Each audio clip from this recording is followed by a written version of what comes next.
There's no place like home. There's no place. Home.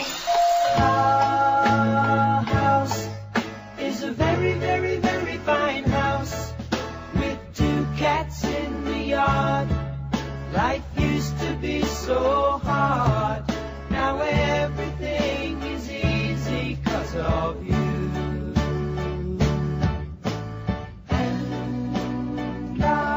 Well, hi there, and how are you? This is Home Wizards, and I'm Cindy Dole. We love to help improve your home and improve your life. And my buddy and co-host Eric Stromer is traveling today. He'll be back next time. But in the meantime, you can always go to the website, yourhomewizards.com. Say hello to us. Let us know the topics that you want to hear, because that's why we are here, to help you when you come home, wherever it is, just to feel better, to feel more uplifted, to feel like things are pretty darn good. And with us is a woman who always makes me feel good. She is one of my fave designers. She is the real Denise Richards. Well, thank you. I'm here with the real Cindy Dole. Is this my lucky day? Yeah, right. So, and did you love listening to those guys with Kitchit? I really did. I'm going to check that out, and I'm going to take advantage of those services. Why not? That is so great. I just thought it was really a genius idea. Plus, I have some friends who are always looking for in-home chefs to do parties for them. Why not? So I'm going to check it out, and I'm going to try a party with them. Let's have a party. Well, before we even get to a party, if people are going to come over, you worry about your house looking good. Definitely. But, even before you're worried, well, how about just doing it for us, And so I thought we could talk about, over the next several segments, some great things that are some basic fundamental things, and then you've also got some cool products to show us. But let's just start with the very, very basics, because people are, I think, very often overwhelmed with what is our style. What is style? I mean, you see someone like Denise Richards walk into the room and she looks stylish. On a morning, on the weekend, even though it's wet outside, she looks great. And I'm sure your home always looks great. And people go, you know what? How do I get my home to look like Denise Richards? What is our style?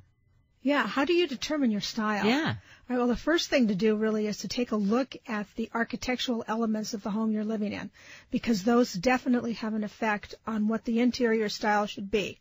So if you've got a very, very contemporary or a ranch-style house, let's say for California, then don't ignore that. Keep that in mind and choose a style that is going to look compatible so it doesn't look, when you walk up to the house, like you have a typical 50s California ranch-style house and you walk inside and it looks like the Taj Mahal or it looks like a souk in Morocco. I was going to say, I love the Moroccan look. Darn it. We can't. I too. I love the Moroccan look, I have to say, seriously. So we can't have that look, that well-traveled look, even though we're in a ranch? You can have the well-traveled look. Okay. Regardless of the style, you can have a well-traveled look. And it's important to do that because most everybody is well-traveled and most everybody are collectors. So they bring together things from their travels all over the world, and they want to be able to display them and use them in their design. Only oftentimes they use them very poorly, and that's a problem. So we're going to tell you about some tricks how to use them properly so you can integrate that with the style of the design that you're doing. Okay. And clutter doesn't work. More is less, as the chef said earlier when he's seasoning things. That's also true when you're doing design. You want to make sure that you've got all of the elements put together, but in a concise time, or I should say a concise, well-planned way. So if you've got lots of pictures that are going on the wall, lay them out ahead of time.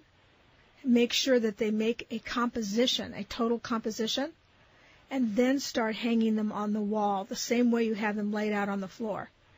You can even make a little map before you do it so that if you take a picture out and you forgot exactly where that's supposed to go, it's a good idea to take a photograph, make a little map, number them, and start putting them up. And the best way to start is from the center out, the center up, and the center down and the center up. And that'll give you the best composition. And don't be afraid to hang pictures or objects very close together. Especially if you've got a lot of them, because it'll make one nice big composition. If you hang them too far apart, they look very cattywampus. It doesn't look quite right. But that's only one aspect of being able to deal with a collection. The thing you want to be able to deal with is to decide what your style is going to be and how you're going to get that style that you want for your particular home. And how are you going to update it continually? How do you do that? Just like you would update your wardrobe. You want to get a new pair of jeans or whatever. Exactly. How do you update your look? Well, there's in real home? simple ways. You do it through accessories. When you buy your major pieces, your furniture, your case goods, those things should be fairly timeless, not trendy. But the things that can be trendy are your accessories. Those are your pillows, your throws, your lamps, your area rugs, all the things that you can change out seasonally or change out intermittently. And even if you think you're buying too much, think of it as a collection again, like in a museum that you can curate and you can change out over a period of time. So we're curators. So you're curators of your space. Exactly. That's right. Well, joining us is my buddy and co-host Eric Stromer, who he's traveling. We'll get him back here. He's in between airports, and so he had a question for you. We'll get him here in a second. But I love that idea. We're curators of our things. Yes, we are. Mm-hmm. And we should think of our collections that way. And so if you go and you buy an area rug and you're not quite sure about it, roll it up, put it away, take a look at it in a while, find some pillows that are going to really look great with it, keeping in mind that all these things need to look good with your major pieces. And the major pieces should be kept really neutral. And by neutral, I do not mean beige. I mean a color or a pattern that is you can put anything with and it's going to go. Brown is great. Gray is back. I'm sure everybody knows gray is back. Huge. Yeah, and it's a really good color. There's such a huge palette of gray, everything from brown grays to blue grays. Mm-hmm.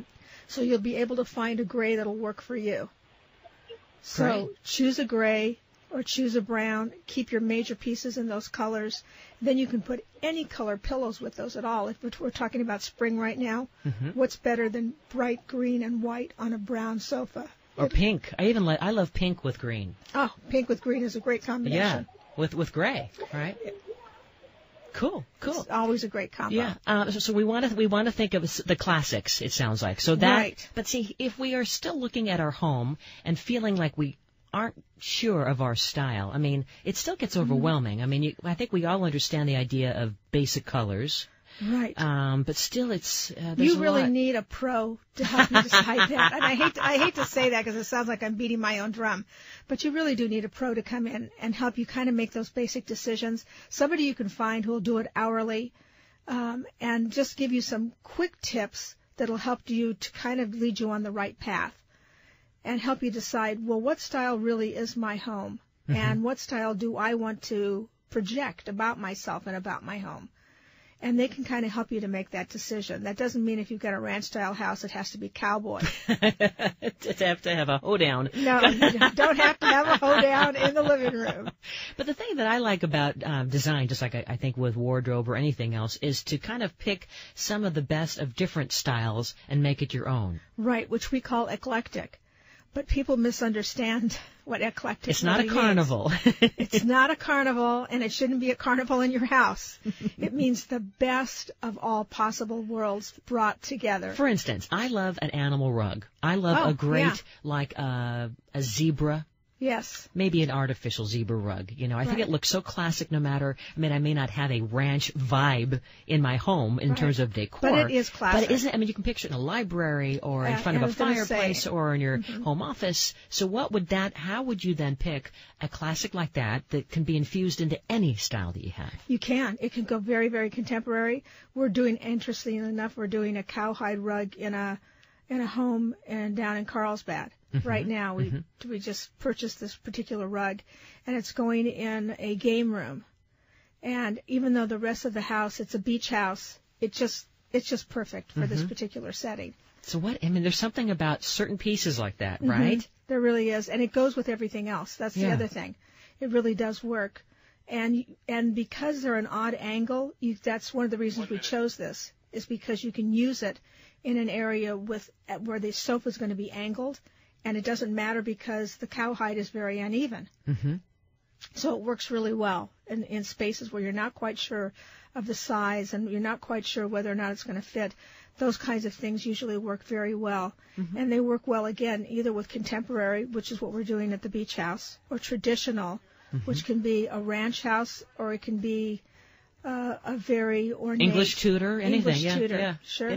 Well, when we come back, we're going to talk more about picking our palette. You know, that's another classic design dilemma for all of us. You're listening to Home Wizards, Cindy Dole here, and with Denise Richards, the real Denise Richards, great designer, giving us some pointers here and helping you with your way throughout the weekend here. The fun continues after this on KFWB News Talk 980. How can she lose what she used?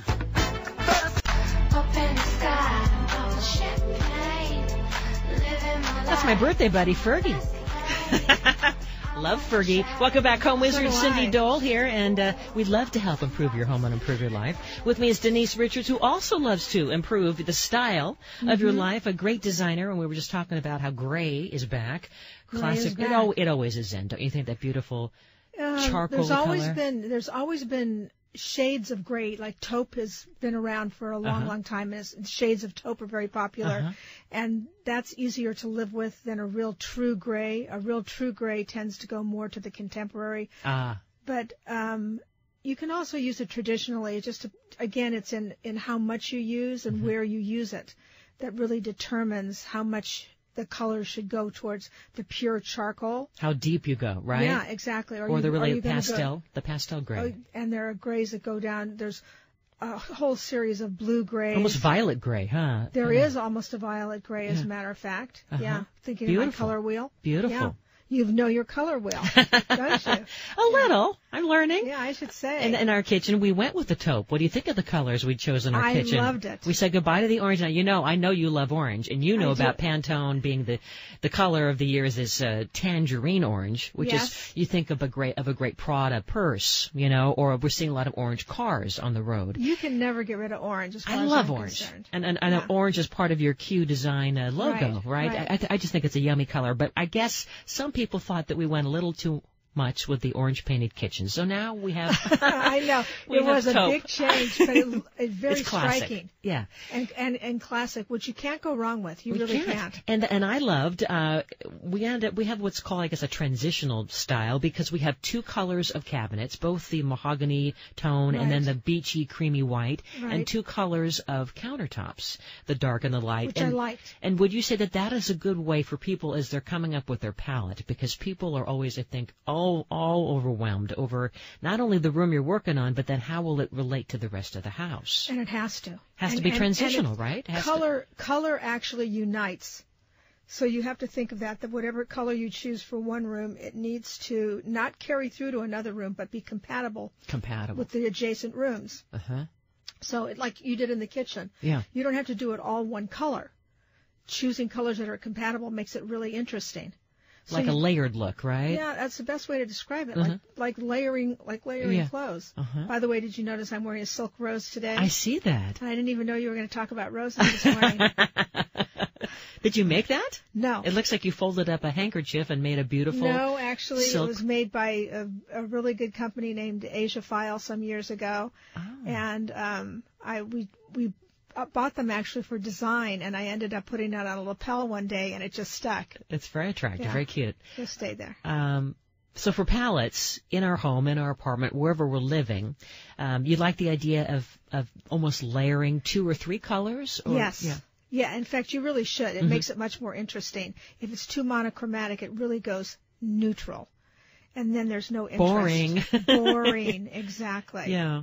So the first thing to start with, believe it or not, are your case goods. That's anything that's made out of wood or a hard surface. And build on that? And build on that. And then the next thing you're going to do is your major pieces of furniture. Your chairs, your sofa, your loungers, whatever you happen to have. And choose the colors, the fabrics first, because paint, you can mix any color. The fabrics, you can't mix any color. You can't say, I want this rewoven. You can with some companies. You'll pay a fortune, and you'll get a whole lot of fabric you don't need. So start with your fabrics first and the furniture first. Pick the colors for that. Begin with that. Then get a color deck from your paint store, or if they won't loan you a color deck, or you can buy a color deck, go there with your fabrics and just stand in front of all of those little cards and pick out every one that you think is going to look good with the fabrics that you've selected, and start making some really good choices. And there's a trick to use to be able to see whether or not the colors are compatible or whether or not you're in the same family. And you take a white piece of paper. You know this trick. Too bad, yeah. Yeah. You stick a hole in it, right? Just the size of a pencil or a little bit bigger. And then you put your fabric down. You put your paint color down. You put the hole so that it is half on one, like half on the card of paint and half on the fabric, and then look at them together and see if they look good, if they are compatible together, or if they're just in totally different families and they're not going to work. And why the hole? What is the hole doing to your eye? Well, it's actually, it actually makes your eye see both the colors evenly. So it's playing a trick on your brain. It's playing a trick on your brain, exactly. Uh-huh. Right. So it works very, very well. And if you're not sure you've painted the right color, you think the painter may have accidentally mixed the color incorrectly, that's the trick to use there, where you take your paint chip, hold it up against the wall where the paint is, and your paint chip against the wall, hold up that white piece of paper with a hole in the middle of it, and take a look at both the colors together, and you'll see instantly whether or not that is the same color. And it's got to be white paper, right? Has to be white paper. Because you don't want to have it. It's going to get confusing. Yeah, no color paper. Color paper won't work. It's got to be white. Yeah, that's a great trick. And I mean, there's so many apps out there by all the paint manufacturers, and you probably heard of House.com. Oh, sure. Houz.com. And it's so great because it has pictures of inspiration from all over the world, and it really gives you some color ideas. But I think that there's nothing like the tactile experience of a piece of paper, a white piece of paper with a hole in it. And Eric and I talk about a great trick in terms of picking paint color for your front door. And you probably have done this, where you stand far away and take a picture of your house and almost blow it up so it's life size. And then you cut out the door, and then you put a paint chip in where that door was to see. We haven't done that, but what a great trick. Because now it's life size, and then when the paint chip is the size of what the door would look like in that picture. Yeah. And so now you go, oh, I think I like a blue one. Oh, I want red. I want black.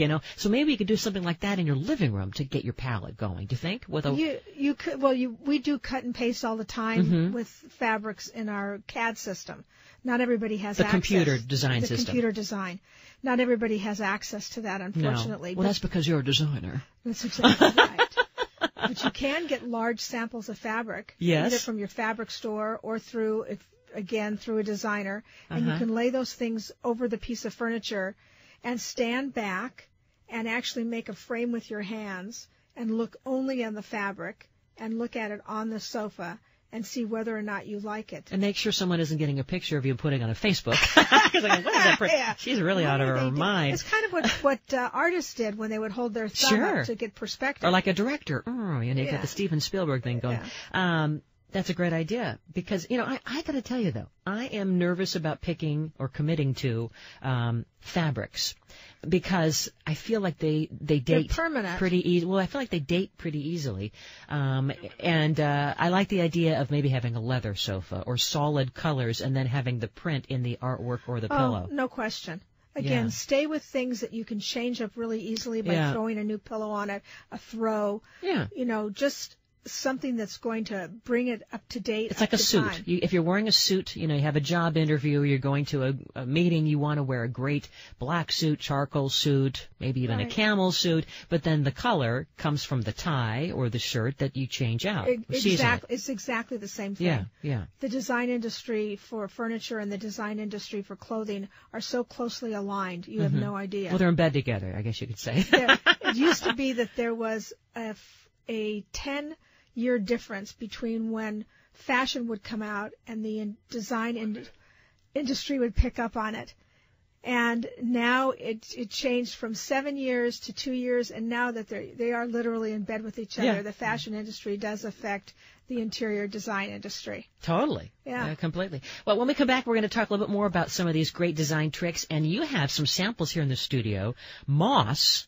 You can put on the walls of your home, your interior walls. Yes. How you like them apples? It's gorgeous looking. And how we're not misting our walls, are we? Nope. Talking with the one and only designer, Denise Richards. Cindy Dole here, Home Wizards, as we love to improve your home and improve your life. We're back in a moment.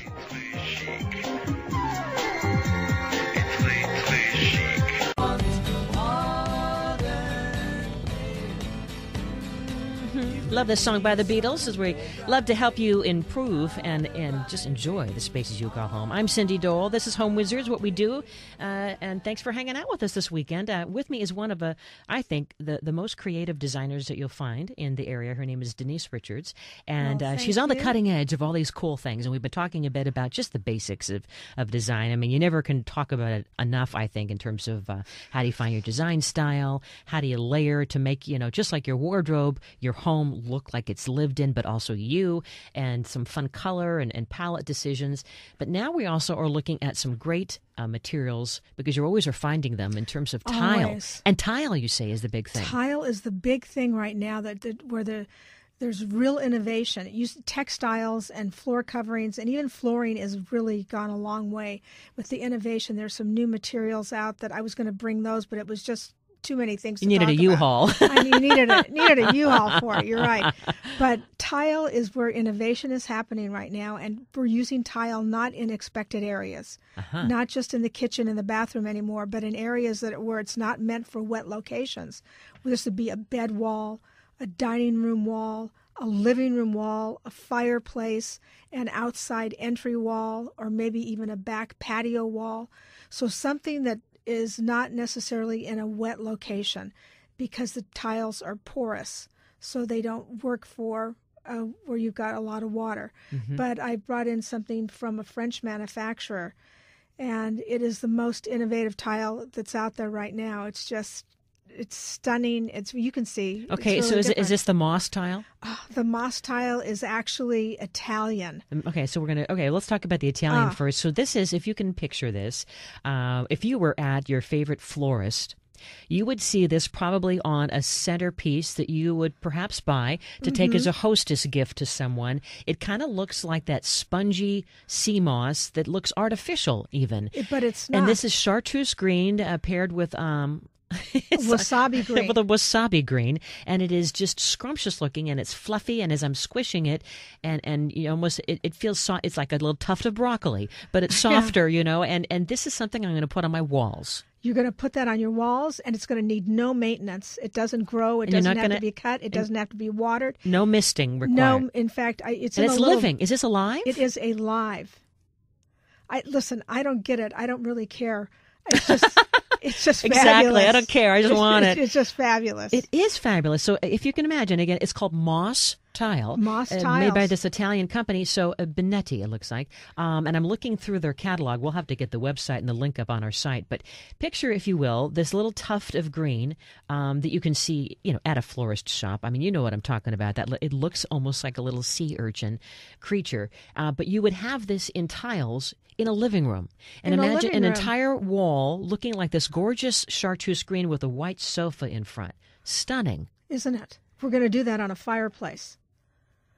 And it'd be safe to be by a fireplace. It's safe to be on a fireplace. And does it ever get moldy? No. You're thinking that the moss is somehow moist. I don't understand. It picks up moisture from the air, and that's how it lives. It needs some light. And although I should say we had a little display box, and it's been in this little display box for 2 months. It was lost in our library.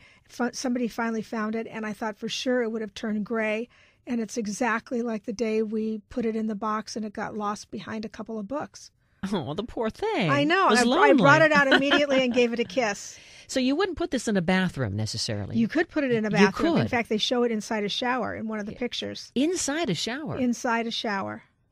So it's okay to get it wet. It doesn't need to get wet. It does not have to get wet. And how do you apply this? I mean, it's connected somehow to a surface. To a tile surface. You would so apply like a ceramic? No, it's actually a synthetic surface. And almost like, if I say particle board, that's going to be incorrect, but or if I say masonite. But a material similar to that, and you just cut it to any size and shape that you want. Is this a DIY project? Can we put this up in our homes ourselves? I mean, I know you would prefer to have a designer help us, but if we wanted to, I mean, I think this would be fun to it's do. Fabulous. And I'm looking through this catalog. I mean, imagine it in an outdoor space. Can you have it in an outdoor living room? You said it has to be inside mainly. Inside mainly, but Like if you had an they enclosed... do show it. If you've got an overhang on Yeah. a patio, you definitely could. With a little balcony, wouldn't that be sweet? Yeah, look at it here in this dining room. And it comes in different colors too. I mean, why not just have it in the natural wasabi and chartreuse green? But I guess they dye it different shades of reds and oranges and purples and blacks. There's a white, and there's a black. Incredible. So that again is called Moss Tile, and we'll put the website up and the link up. That is neat. Now, what's the price point, by the way, per tile of this? I don't know what that is. You don't yet. care. It's You so just want new. it. It's so new that we don't even have the price on it yet. Although we are using it we will be using it in the very eminently. We're going to be using it on a fireplace. Okay, in a you have to restaurant. show us the picture in a restaurant. In a You have restaurant. to send us excuse me, the pictures of that. Now this is the item from France. Tell us about this. Right. This is a porcelain tile that's not meant for wet use areas. This is where you put this in a living room, a dining room, a kitchen backsplash it can be used in. But the tiles are different shapes, and they even have holes in some of them, as you can see. And when it makes a very textural wall. Well, when you say different shapes, because I'm looking at them physically here in the studio, not only are they different shapes, but they're actually different elevations. levels. Exactly. And so what happens is then when you put them side by side, almost like a great water feature, you might see like with shimmering of water down a wall. That's right? a really good example. Like stone has the imperfection. This is giving us that. So you can have a backsplash with these different levels of tile, of surface. So some are kind of more tighter to the wall. Some are protruding more. Yeah, no, it's like a trapezoid shape from the side, from the elevation. Mm-hmm. Very nice. Yeah, very unusual. And you can see in the pictures how they've used it on both an exterior wall and interior applications. And you can use an entire wall of the trapezoid-shaped tiles, or you can mix it with just the plain squares if you want to keep the cost down, because obviously these are more expensive. Mm-hmm. But just a really innovative, great tile. And that little square that has the hole out of the middle, I thought would be a great idea. In fact, that's what we're going to do on the fireplace. You're going to put the moss tile inside there. Isn't that a neat idea? Yeah. Well, so tile sounds like this is becoming the area where new innovation is occurring. It is. Huh? It's definitely. And why is that? Because you can change it out less expensively? People want to have something more artistic? A wall art, I think people really are looking to do. We've been pushing the envelope for a long time with tile and with stone, and the request is coming from the public and from our industry, saying, "Hey, give us something that is really different. We're willing to pay now for these things, but give us." Rather than a regular porcelain tile that you see all the time, give us something and applications where we can use these tiles on the interior of a wall as opposed to just in a kitchen and a bathroom. Tile manufacturers are listening. There's money there. And that's why they're very interested in doing what we're requesting. And so this has been going on for a while now, but it's really reached a peak. Mm-hmm. And we're seeing on a weekly basis people bringing us tiles that are so unique that I've never seen before, ideas I've never seen before. Mm-hmm. And even with stone, I brought a couple of stone. Let me slide over. Sure. Well, while you're sliding over, I'm also going to ask you a question about I'm wondering if living walls is something that you're seeing. Eric and I were at the San Francisco Garden Show, which is the biggest garden show really in the country. And more people are using walls as a place to express their desire to be surrounded by living things, plants, beautiful greenery, and even flowering things. Is that something as a designer that you're seeing in the home? Well, I think the moss tile is the best example of that. It's a part of that, yeah. And one of the problems, moss tile is an answer to those living walls that you can actually have them inside and have a maintenance-free environment. Mm-hmm. And you don't have to worry about having a plantscape person take care of it for you, or worry about damage from watering, or worry about too much sun or too little sun.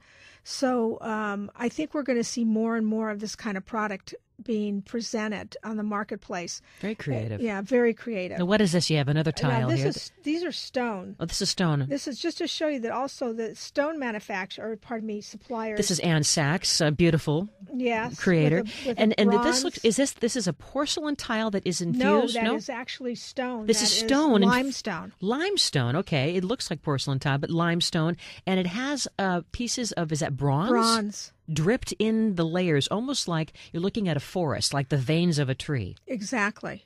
Isn't that would be beautiful in a bathroom? We're using that on a fireplace again. Well, isn't that interesting, too, because we're hearing a lot that a big trend is the metallics. I guess when isn't metallics a trend? But that, that's something to bring into not only your wardrobe, but into your home. And this here it is, the metallics in the tile. And as I say, we are using that on a job right now. And we're blending it in with some other interesting shaped stone that's going on the outside of the firebox to create the mantle and the surround. And the actual surround on the interior around the firebox itself will be that material. With this kind of a creamy stone and the bronze that's inlaid in there. What is that material, that bronze? It's really bronze. It really is bronze. That's why it makes that a very expensive material. It almost looks like it was a liquid of some kind that they just kind of dripped in there. I think it's actually bars of bronze that Beautiful. were cut and then placed in there. That's how I think it was done. I could probably find out. Well, we're going to put these photos on the website because they are just yummy, is what it is, and it's just fun to see with the new textures and looks. Because why not have something really artistic on a wall? To express yourself. You don't have to have just paint. Yeah. You don't have to have just wall covering. Now you can have something that is truly textural and adds a lot of interest to a focal wall. Love it. Denise Richards, what's your website? It is www.drichards.interiors.com. With Q Design? No, Q Design is the showroom. Okay. Yeah. Denise Richards, fun having you. Thank you. When we come back, you're welcome to stick around. We're going to talk about some ways to clean up the house. We can always using that. Things that you probably already have around the house this springtime. Home Wizard, Cindy Dole, we love to bring a smile to your face and help you enjoy the space you call home. The fun is still going on after this.